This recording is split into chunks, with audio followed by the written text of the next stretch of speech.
Now, the first book or the beginning of the text that is written by Livy in the history of Rome, as we said, from the founding of the city, which is the actual title of the text, he starts by telling us about the arrival of a wandering tribe of people from the north, maybe not really the north, but maybe northeast of what we know today as Italy.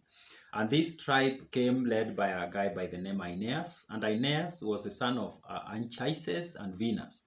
And Aeneas came from Troy, and Troy is a big feature in ancient history. Troy was this city that existed in some part of what we know today as Turkey.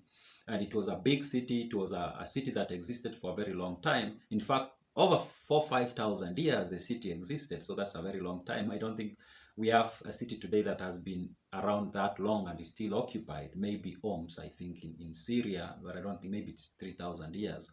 But this city was around for 5,000 years, continually occupied and having a government and a society.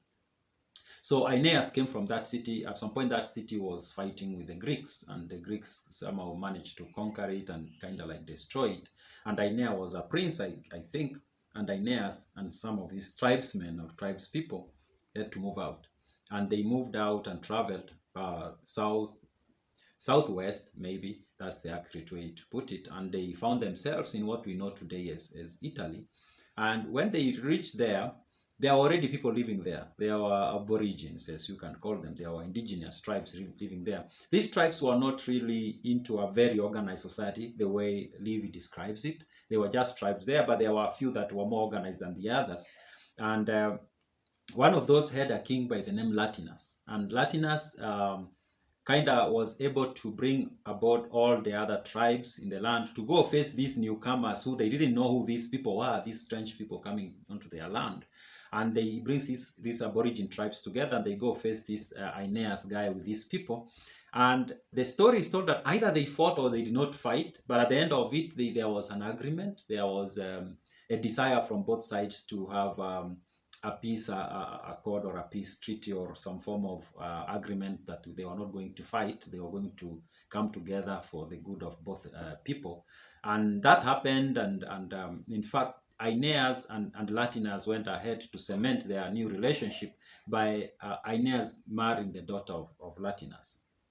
And the daughter of Latinus was by the name Lavinus. I think that's the name she went by. Now, when Aeneas marries this daughter of Latinus, of course, the two societies now come together, and they decide they are going to work together. And Latinus allows Aeneas and these people to build their own town, which in fact, Aeneas goes ahead and names it after Latinus' daughter, who is now his wife.